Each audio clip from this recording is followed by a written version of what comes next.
nanotechnology in about 20 years. And the way we'll get there is actually borrowing the machines of biology. Biology is full of little machines. For example, the ribosome, which takes a tape, called an RNA molecule, reads the data off it, and then assembles a linear sequence of amino acids. Another little machine called a chaperone takes that string of amino acids and folds it up into a predictable three-dimensional shape called a protein. Other little machines gather the amino acids in the environment. Biology is made up of these machines. We can basically change these machines, reprogram them to create physical objects that go beyond biology. That's how we will create these three-dimensional printers. Today, these printers are somewhat expensive. Remember, paper printers were somewhat expensive 15 years ago. Today, they're very inexpensive. They're much better. The same thing's going to happen with these three-dimensional printers. It's going to revolutionize manufacturing. This is how we're going to manufacture most products. Biological products will take a little bit longer, but as the scale gets finer and finer, more and more products will be subject to three-dimensional printing. So physical things will become information as well. So, with that introduction, I'll just show you very quickly a few examples. This is what I want to cover today. Any questions on this? I'll go a little more slowly, but I covered a lot of this, so I'll skip over it. But let me show you a few things. So Cooper's Law, we had Dr. Cooper speak at the Singularity University, which is counterpart to Singularity Institute here. It's a university we have in Silicon Valley, backed by Google and NASA. And Cooper's Law is another example of accelerating trends. These are logarithmic graphs, so as you go up the graph, we're multiplying by powers of 10, not adding, it's a straight line that exponential growth. Every level on this graph is 1,000 times greater than the level below it. So this represents trillions-fold increase over the last 100 years. Of what? Well, in this case, it's bits being moved around wirelessly. 100 years ago, that was Morse code over AM radio. Today, it's 4G networks. But it's remarkable how smooth a progression that is. So here's the first graph I had, but I had it in 1980, and I had it in 81. And I continued the curve, and we've stayed remarkably right on that curve. It is remarkable how continuous this has been. One of the objections in Paul Allen's article is exponential growth continues until it doesn't. Well, that's true depending on what it is you're measuring. If you were measuring the power of vacuum tubes, the price performance of vacuum tubes, that continued exponentially. Every year they were shrinking the size of vacuum tubes, making them smaller and smaller. And that continued and continued until it hit a wall, and it stopped. So if you were looking at just that one paradigm, it continued until it didn't. But what happened is the crazy research pressure to create the next paradigm, the transistors came along, and the not-small tubes. It's a whole different approach, and continued this. Each strike here, you can see them are different technologies. Moore's Law was not the first, but the fifth paradigm to bring exponential growth to computing. And it's been a smooth transition through 5 different paradigms. So one of the objections to the singularity is Moore's Law is going to come to an end. Gordon Moore has been one of the more conservative voices on this since about 2002. That came and went. Intel now says 2022. I actually go along with that. At that time, key features will be 4 nanometers. It's about the width of 20 carbon atoms. Around that time, we won't be able to shrink them anymore. And this fifth paradigm of flat integrated circuits will come to an end, or we'll go to the sixth paradigm, which is three-dimensional computing, and we've already started in that direction. 30% of memory chips are already three-dimensional. And that will continue this for a long time. Now, that'll come to an end. I analyzed that singularity here. What is the potential of the sixth paradigm? There are arguments for what the seventh paradigm might be, but you don't even have to go there because the ultimate computing of the sixth paradigm, basically computing in 3 dimensions at the molecular level, would give you a 2-pound computer that's trillions of times more powerful than the human brain. Paul Allen actually acknowledges that analysis of the amount of computation you need to simulate either functionally or biologically the human brain, and that we are approaching that now with supercomputers. That'll be $1,000 in the early 2020s. So this curve, I mean, look at how remarkably predictable it is. I think that's a very powerful message. Gone through thick and thin, war and peace, 2 times in recessions, went through the Great Depression, 2 world wars, Cold War, nothing had any effect on it. It's a remarkably predictable trajectory. So I won't dwell on this example of electronics. Cost of a transistor, you could get 1 for $1. 1968, you can get billions today. The cost of transistor cycles come down by half. Every year there's a 50% deflation rate for electronics. It turns out to be true of any type of information technology. Hey, you want to buy 1 billion bytes of brain data or genetic sequencing? It'll cost you half of what it did a year ago, year after year. The General project was a very good example of this exponential progression. Because halfway through the project, the skeptics are saying, well, we're stuck on these various issues. There's no way we can actually get to the next stage. We've spent now 7 years on this 15-year project and we only finished 1% of the genome. My view is, that's right, we're almost done. 1% is only 7 doublings from 100%, and it's been doubling every year to continue, and that is exactly what happened. It's finished 7 years later, and biology continues to scale up exponentially. And we more than make up for that 50% inflation rate. We've had 18% growth in every form of information technology for the last 50 years, despite the fact that you get twice as much each year at the same price. So biotechnology, I've alluded to that. I don't have time to detail that, but you can have whole conferences, and there are whole conferences on this issue. The exciting thing, though, is that biology and medicine and health have become information technologies. This is now in the research stage, but these technologies are growing exponentially. They will be 1 million times more powerful in less than 20 years. Communications, this is not moved along. These are different technologies, but they progress exponentially in the same way. Very democratizing. Here's that violin I talked about. It was actually printed out in a three-dimensional printer. And this is a very exciting emerging technology that ultimately will get into the nano range within a couple of decades. Time magazine had a cover story on the longer telling trends and wanted to print that graph and said, hey, cover this computer that we actually talked about a few weeks ago. So I didn't actually know if it would be on the curve. I knew it wouldn't be above the curve because I've never seen that, but sometimes you have a special purpose computing where the money is on some other features, and so it's below the curve. But it's the last point down there, it's actually right off the curve. It's amazing how predictable a trajectory this has been. And this again hides the scale of progress. Every level on this graph is 100,000 times greater than the level below it. So this is a trillion-fold increase in the amount of computation you get per dollar, a billion-fold just in thousands of students. So I've alluded to some of this issue. I'm writing a book called How the Mind Works and How to Build One, as I mentioned. And we are making exponential gains at every level. We're turning that data into working models and simulations. I mentioned that I had a debate with John Corrigan, and he had written this article with trillions of lines of code.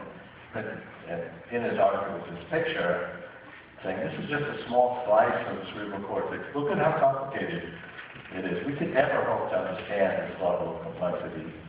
So I actually looked up this picture before the debate, and it turns out not to be a picture of the cerebral cortex at all. It's a picture of a computer simulation of the brain. Now somebody is going to laugh at that.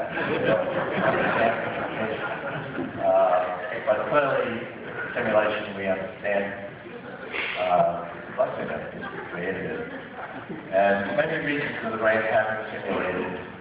These are scaling up exponentially.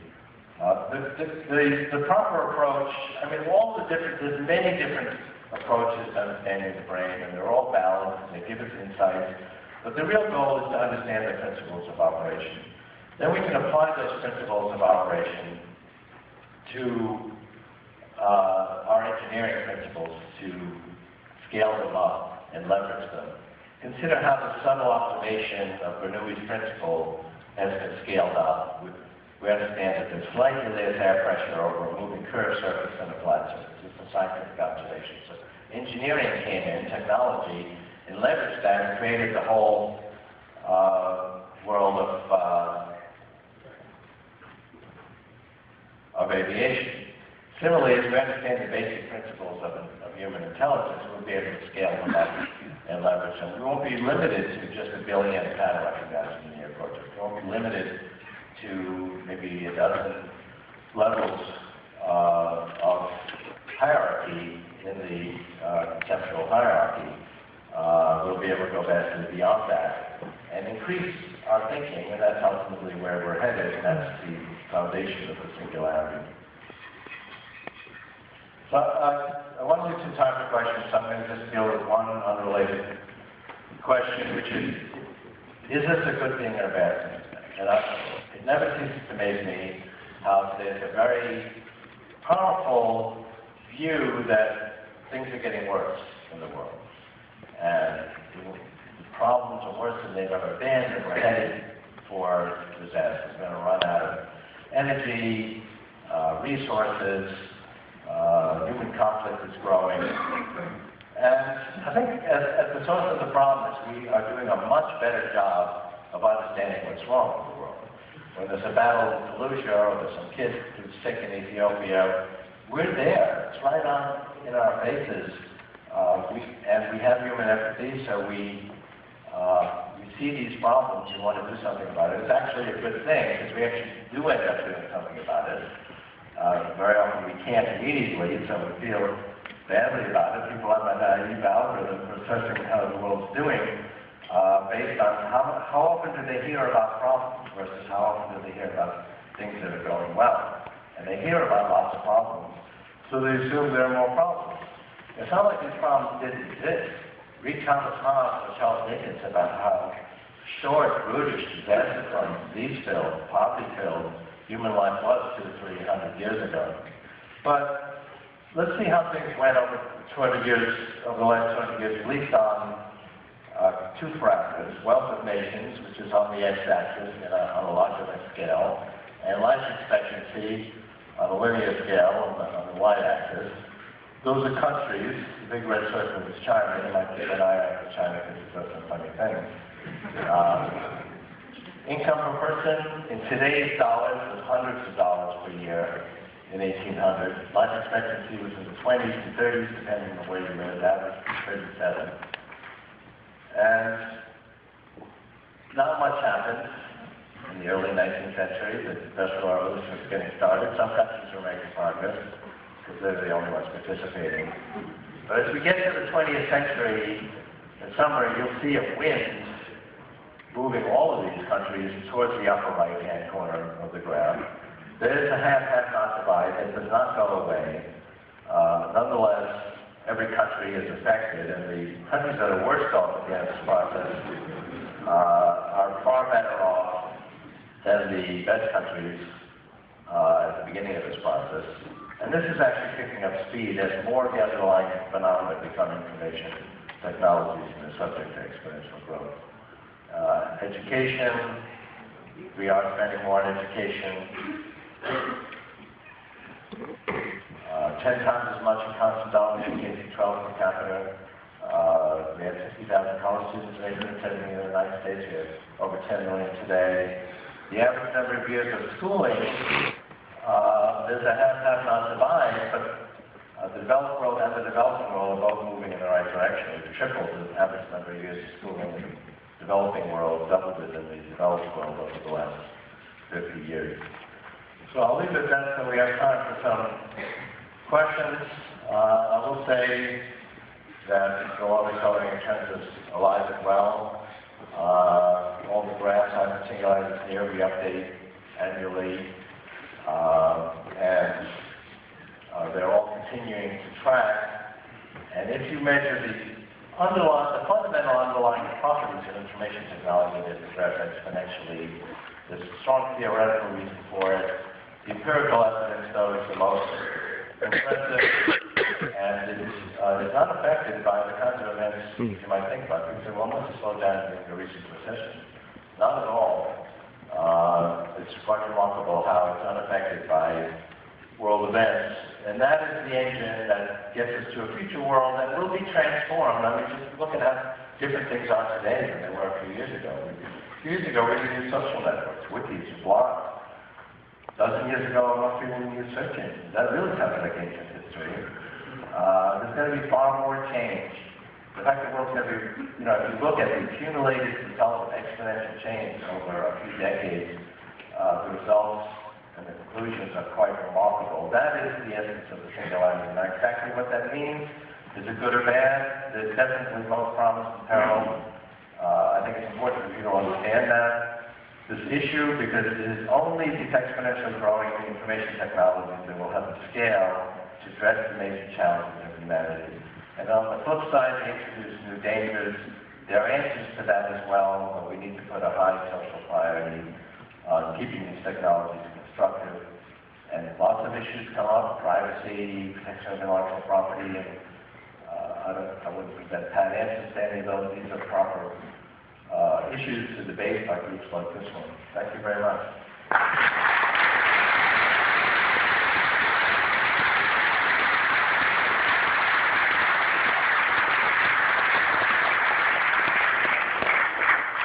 Thank you, Ray. We've got about 10 minutes per question, and we've got 2, or maybe even 3 folks coming with mics. So raise your hand, and they will come to you, and please keep it quick.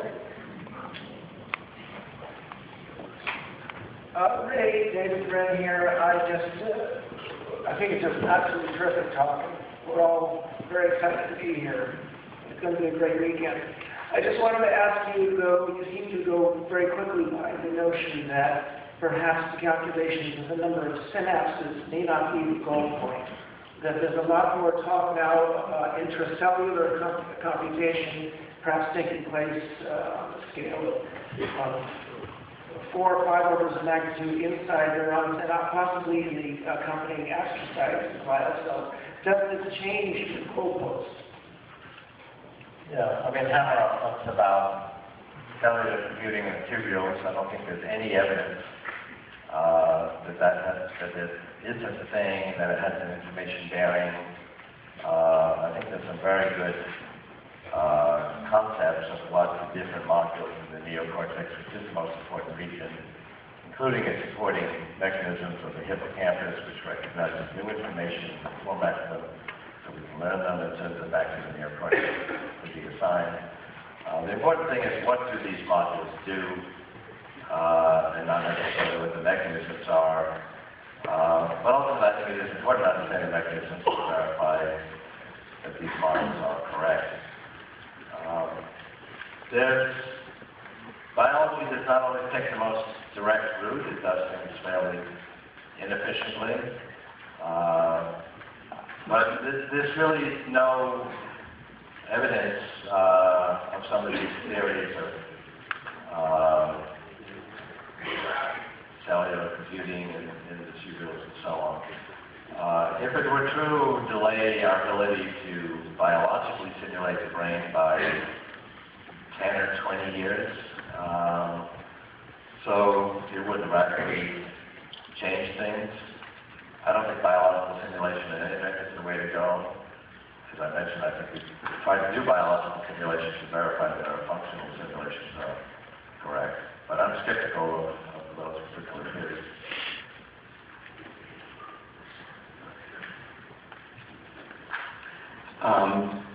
I know you go to great extent in here.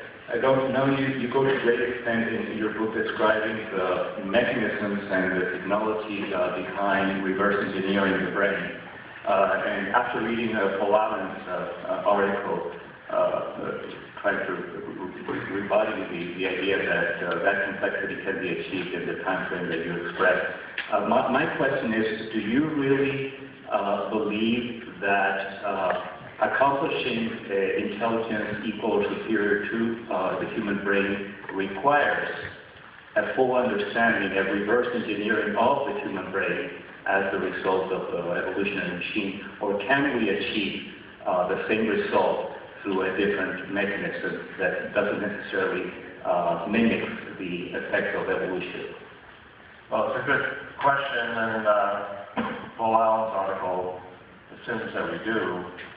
I think the answer is no. We've made very good progress in AI with no understanding of the human brain, because it's only recently that we have the tools to actually see the brain with sufficient resolution. fMRI can show you that I'm looking at it, and I actually had one while I was doing things. So you look at a picture of a loved one in one area lights up, and you solve a logic puzzle in another area lights up, and gives you some idea of what's happening where, but obviously not enough to understand the algorithms. We are now scanning methods in the living brain that can see how brains create our thoughts, the level of individual connections. You can see how thoughts create our brains, because you can see new synapses and connections, and new dendrites actually form.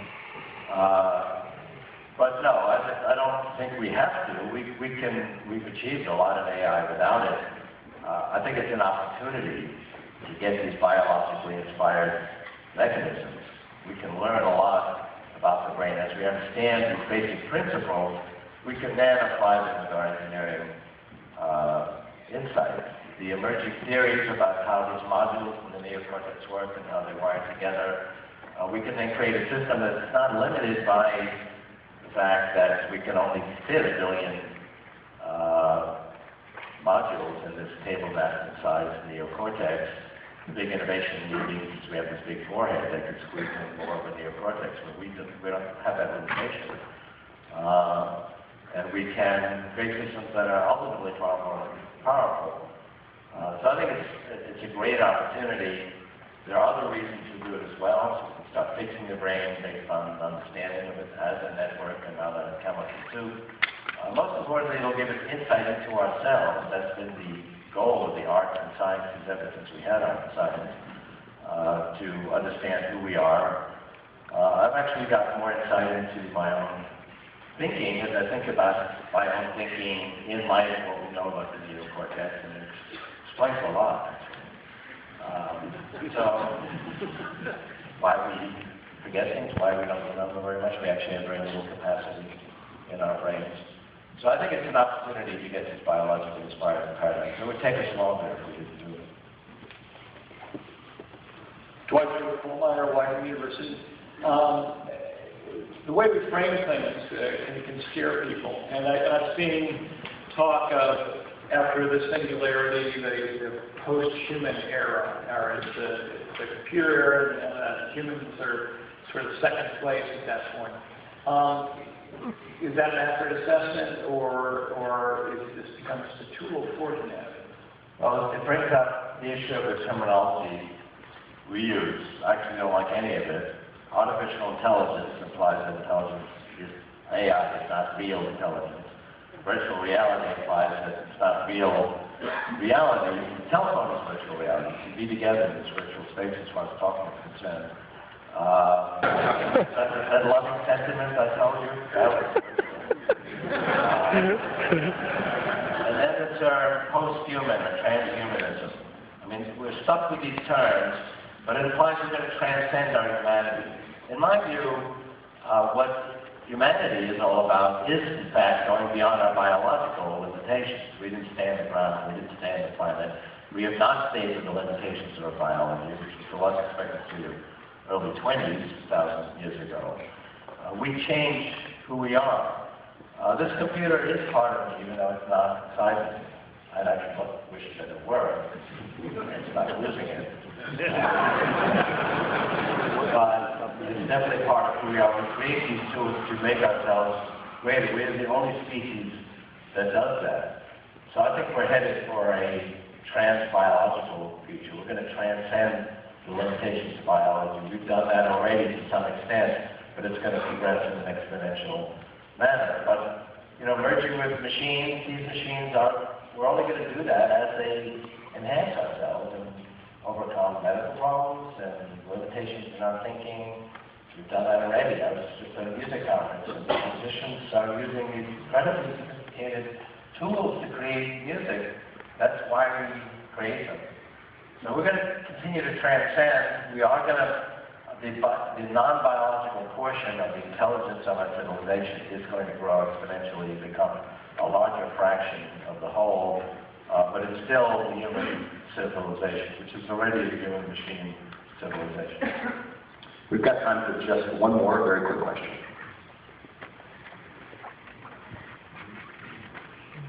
Perhaps accidents on Manhattan University. I am very optimistic after hearing all that you have said, but there are certain areas which give me problems still. One is we have modulated our intelligence and our work through natural language, and try to solve many problems based on progress. But one is poverty. Global poverty is 50% of the people live on very small amounts of money and die very frequently, like 30,000 a day due to poverty. Will a friendly artificial intelligence be able to modulate our approach to the resolution of this problem, since we have had so much difficulty with it? Okay, I couldn't hear some of the words you were saying. Would a friendly artificial intelligence that will come in the future be able to help us with the resolution of the issue of poverty through our global political economy? We seem to invent all kinds of arguments as to why we should keep it in place. Okay, we brought up a couple of concepts. Friendly AI, that was coined by Eliezer Yudkowsky, who I think is here. And are we improving our overall global, political, social wisdom, either to keep up with the growing technology, or at least to take advantage of it? Friendly AI pertains to this promise versus peril issue that I alluded to quickly. That would bear a longer discussion than give in a minute. But I think it's actually a very important issue. At Singularity University, the university was founded to both address the promise side and try to apply these exponentially growing information technologies to address major challenges like poverty, water, availability, and so on, and also to deal with these existential risks that are emerging. Biotechnology is a much nearer term one. Today, a biologist with a unsociable purpose could create a biological virus that was deadly or communicable and create a new bioweapon. There are things we can do about it. We need a rapid response system that can detect that and deactivate it, much like we have with software viruses, and that's a very quick answer. It's not a patent issue, but I do think we can deal with it. But in terms of your question, which is a very good one, is can we keep up with this? Do we have the wisdom? We see examples of this sort of decentralized communication we have doing both increasing our wisdom and decreasing it. You can certainly see lynch mob behavior on the internet. It's not hard to come up with examples. There's a whole slew of books now that cite these examples. My view is that the wisdom of crowds is actually a more powerful phenomenon.